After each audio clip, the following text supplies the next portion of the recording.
In this video, we're going to be talking about some basics of linear equations and functions. So we're not going to be going into too many specifics, but kind of just laying some groundwork to understanding how some of the pieces kind of work together in this particular set of practice problems, okay? The objective of this set of practice problems is just to help you get a better understanding of how the inputs and outputs are related to these types of scenarios. So for number one, let's go ahead and see if we can fill in the blanks for each of these given scenarios. So it looks like here that Michael is going to be working at a part-time job and he's going to be getting paid $9.50 per hour. So let's see here. We are going to come up with an independent variable here. In this case, there's two types of variables. One is going to be time and one is going to be money, right? Well, now, whenever we're dealing with time, that is generally going to be our independent variable. So I'm going to go ahead and just use h here as my variable, but you can use something else if you'd like to. And h is going to represent I'm going to write number of hours. I'm going to use hashtag for numbers, the number of hours. Okay, so time is generally going to be independent. So let's go ahead and make sure we identify that going forward. Now, what about the dependent variable here? Well, hopefully it makes sense that if Michael works more hours, he's going to get paid more money. And if he works less hours, he's going to get paid less money, right? Just looking at these two variables. So for the dependent variable, I'm going to go ahead and say that's going to be how much Michael is getting paid in total here. So I'm going to use the variable m for money.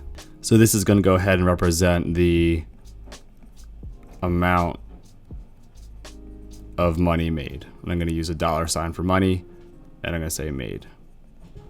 Okay, so this is going to depend on what? Well, the amount of money made, this is going to depend on how much he works.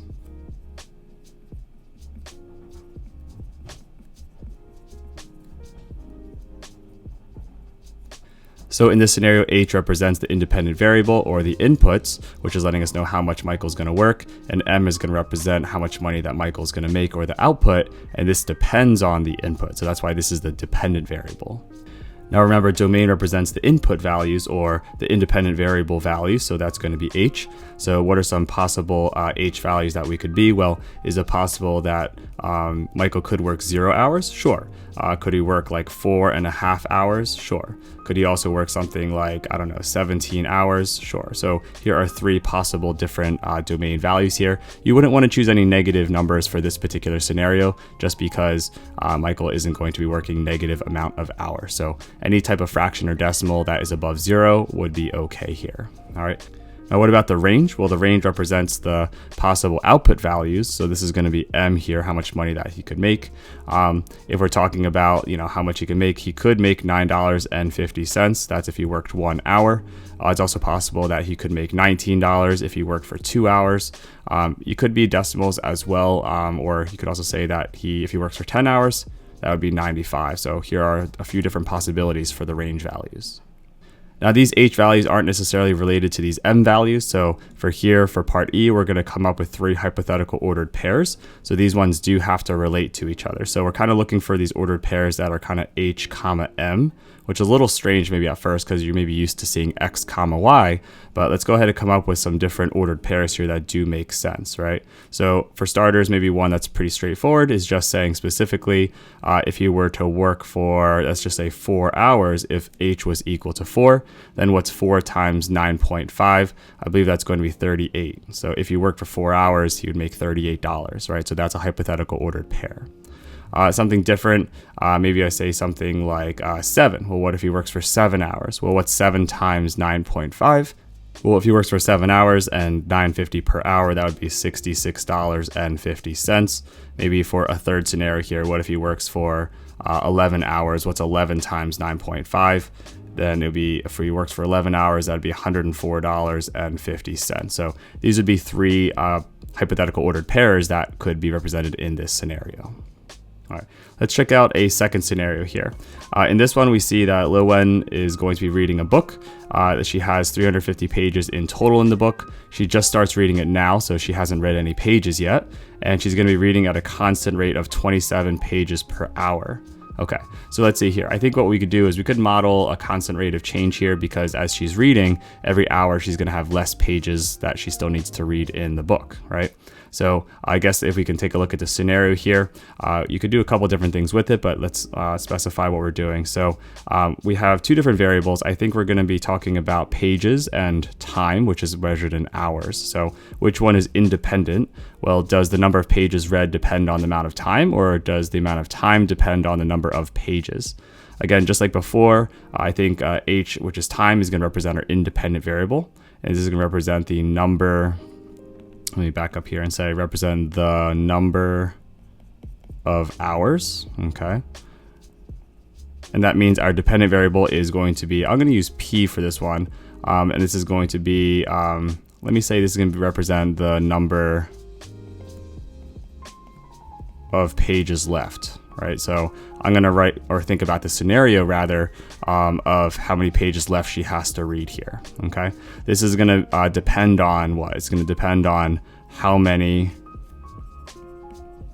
hours go by.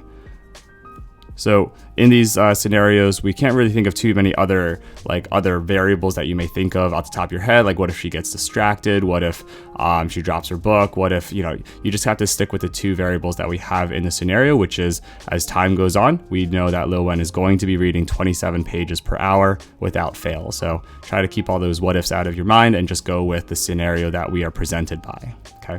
So what are some possible domain values? Again, domain is going to be our inputs or independent variable values.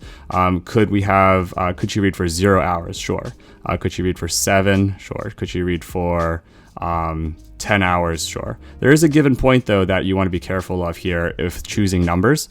You might not want to go past a certain point because you would not have any pages left to read here. So be careful with the numbers that you choose here, because at a certain point, if you chose 20 or 30 or 40 for H for that amount of time, there would be no more pages left to read at that point. So our domain values wouldn't really make sense past a certain number, just like negative numbers wouldn't work here either.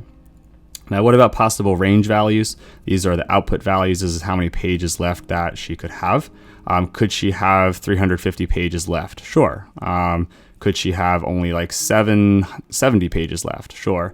Could she have 0 pages left? Sure. So you can see if my P is representing how many pages left she has to read, it could be going down, but it can't go below 0. What are some hypothetical values of ordered pairs here? So we're going to kind of have H comma P as our relationship here between our X and Y, I guess you could say. So if we're saying P represents the number of pages left, then what if H is 1? Well, if H is 1 and 1 hour goes by, then she reads 27 pages. So 350 minus 27 would be 323 pages left to read, right? But what if, H is 4? Well, if 4 hours go by, 4 times 27 is 108. Then if we take the 350 and take away the 108, that means that she still has 242 pages left to read. Now, what if H is, 7.5, 7.5 hours go by? Well, if 7.5 hours go by, you multiply that by 27, that means she reads 202.5 pages. And if you go ahead and take that away from 350, she should still have 147.5 pages left to read. So these are just some 3 different scenarios here that you could be representing from this problem. All right, for questions 3 through 5 here, let's go ahead and create a mapping diagram for each of the set of ordered pairs. So let's go ahead and do that first. Then we'll determine from that if we have a relation that is a function or not. Typically something good that you can start off with here is starting by writing our domain values and our range values. That can kind of help us kind of get started here. So let's look at all our domain values here from least to greatest and take out some repetitions here. So I think our smallest domain value is -7, so that one's taken care of over here. I think our next one is going to be -6, that's over here. Then we have -5, that's over here. Then we have -4 and -3, so take out those ones. And I think we just have one more domain value of +4. All right, what about our range values? Well, our range values are all our output values, right? So these are all our Y values here from least to greatest. Looks like we have -8 as our smallest Y value. Then we have 2, and then looks like we have 2 3s. So 2, and then 3, and then 3. Then we have this 7 and an 8 here as well. So I'm going to put a 7 and an 8. So as you hopefully know, we can see here that we have 6 of these inputs and 6 of these outputs, but we generally aren't going to write the duplicate version. So we can go ahead and take this one out. I'm just going to put a slash through it for now, but in the future, just keep in mind, we generally write these from least to greatest and we don't write duplicates. Okay, but just kind of showing you the process here. All right, so let's go ahead and set up our mapping diagram. All right, so you can draw 2 ovals or rectangles or whatever you kind of want to do there. And what we're going to do is we're going to kind of just have our mapping diagram. So you're just going to go ahead and set up like 2 oval or rectangular. So you can just go ahead and set up 2 kind of rectangular or oval type shapes here. We're going to have our inputs on the left here. This is our domain, and we have our outputs here. This is going to be our range.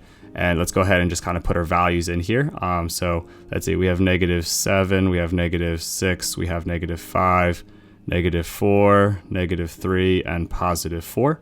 And then for our range values here, we have -8, we have 2, we have 3, and then we have 7, and we have 8.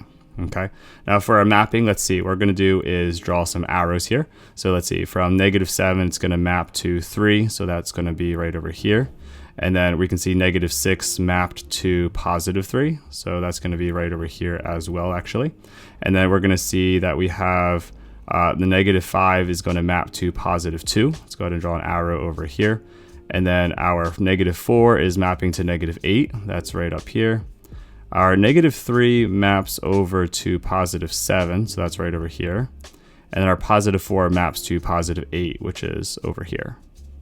So this right here would be our mapping diagram, and what we're being asked to figure out is whether this then shows us whether we have a function or not, right? So we definitely have a relation, right? A relation is just a set of ordered pairs that exists, so we kind of have all our ordered pairs over here. But to determine whether it's a function or not, we have to see if each x value is going to a unique y value. We're not going from one x value ever to 2 different y values, right? So this -7 over here only goes to one number. This -6 only goes to one number. It's okay that they go to the same number. That's perfectly fine. This -6 just can't go to 2 different numbers, and the -7 can't go to 2 different numbers. That would make it not a function. 5 is okay. It only goes to 2. This -4 is okay. It only goes to -8. And then -3 and this +4 are both okay. They don't go to any other numbers besides their respective ones of 7 and 8. And so you can go ahead and just conclude that this relation is a function.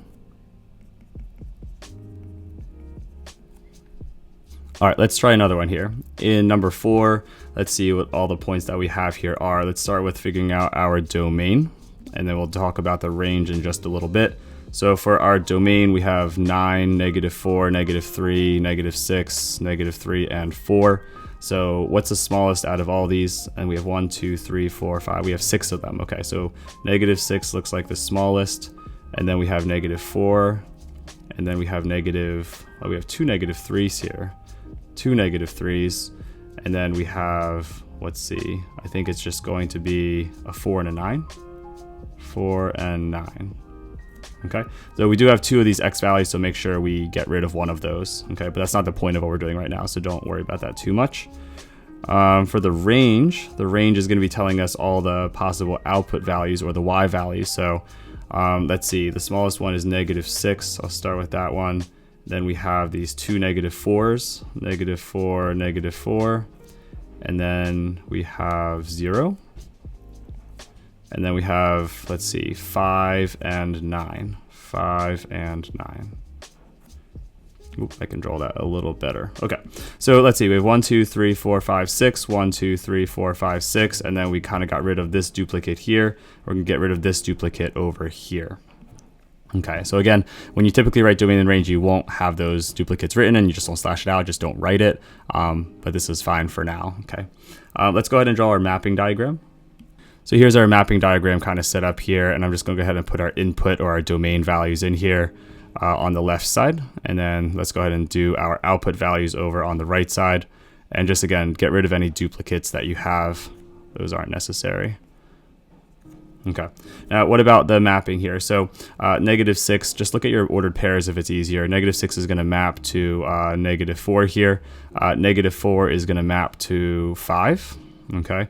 But you can see here that this -3 is going to map to 0. And -3 also maps to +9. So that should be a red flag to you right now. This 4 is going to map to -6, which is up here.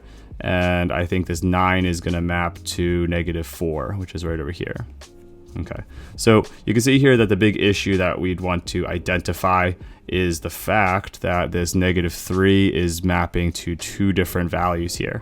Again, don't be concerned with the fact that this -4 has 2 inputs. That's perfectly fine. It's the fact that this -3 can't go to these 2 different values over here, right? That causes an issue.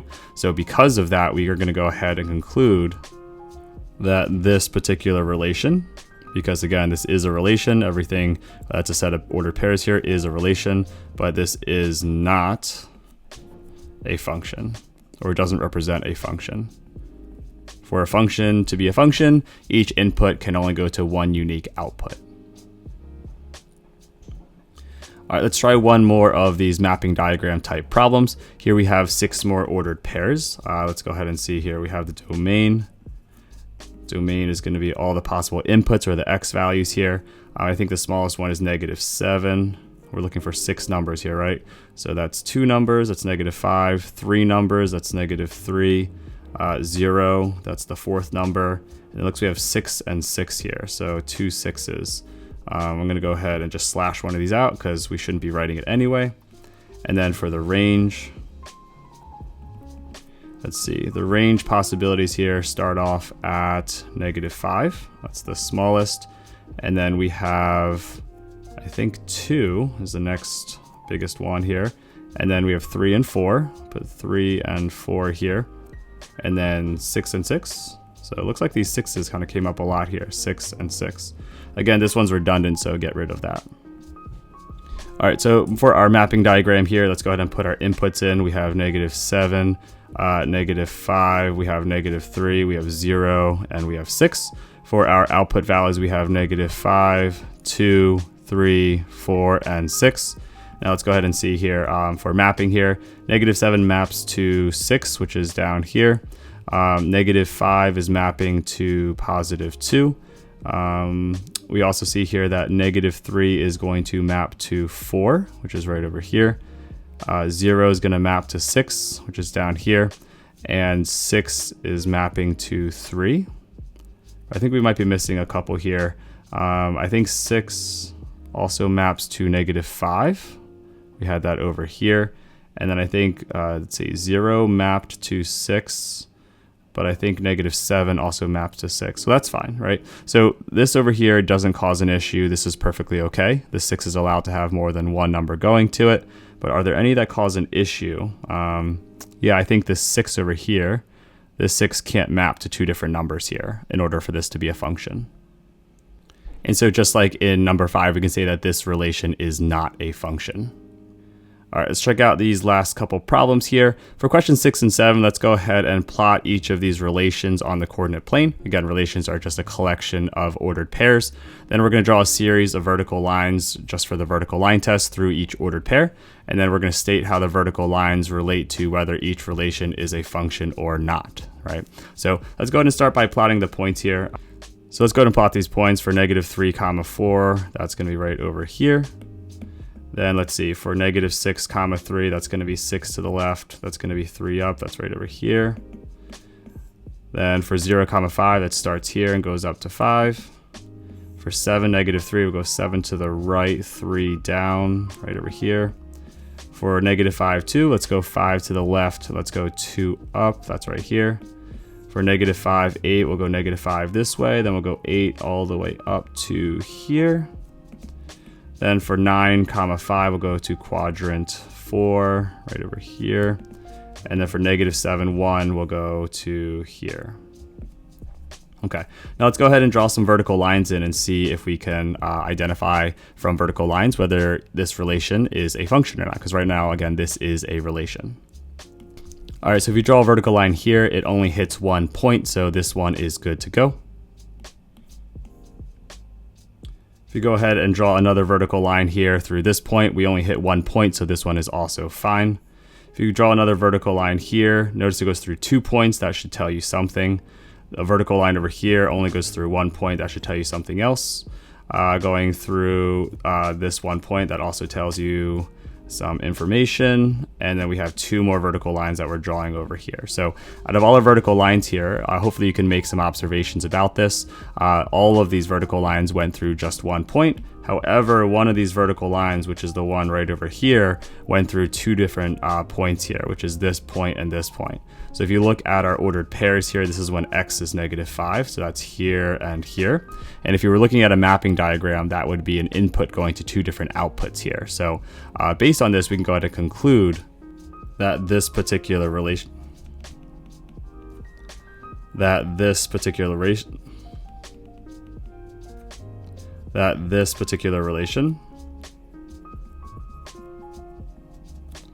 is not a function. It fails the vertical line test.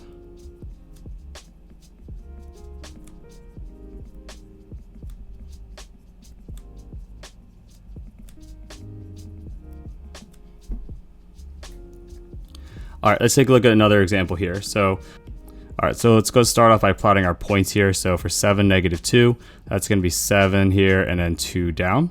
And then for 0, -4, that's going to be down here. For -3, 9, that's going to be all the way up here. For -7, -3, that's going to be down over here in quadrant 3. For -6, 0, that's going to be on the negative x-axis. -7, 6 is going to be over, where is that? -7, 6. That looks good. -9, 1 is going to be right over here. And -2, 2 is over here. All right, so now for some vertical lines, let's go ahead and see what this looks like. So here is one vertical line. Let me just get another arrow at the bottom here. Then let's see here. If we get another one, oh, I should draw another arrow at the bottom because I might have missed that. Let's go ahead and copy that. This one, oh, interesting. This one also hits 2 points over here. This one over here only hits 1. This one hits 1. This one also hits 1 point. These are all fine. This one's fine. And this one is fine. So it looks like this one is going to fail the vertical line test once again. In this case, what is the culprit? It looks like it's when x is -7, or this one particular input here. So you can see when x is -7, you have these 2 dots over here. So we can make the same conclusion as we did for number 6. And say that this relation, again, is not a function. It fails the vertical line test. It has an input that goes to 2 different outputs, and that makes this relation not a function. All right, so there you have 7 different practice problems, just kind of taking a look at some domain and range, some input-output values, as well as some mapping diagram, and just kind of looking at some independent variables and dependent variables in the context of a linear kind of relationship in those first 2 examples. We'll go into more depth in some future practice problems, but hopefully this gives you a good start. If you found the video helpful, please consider giving it a thumbs up and sharing with a classmate or friend who might also find it helpful. And as always, keep up the great work that you're already doing.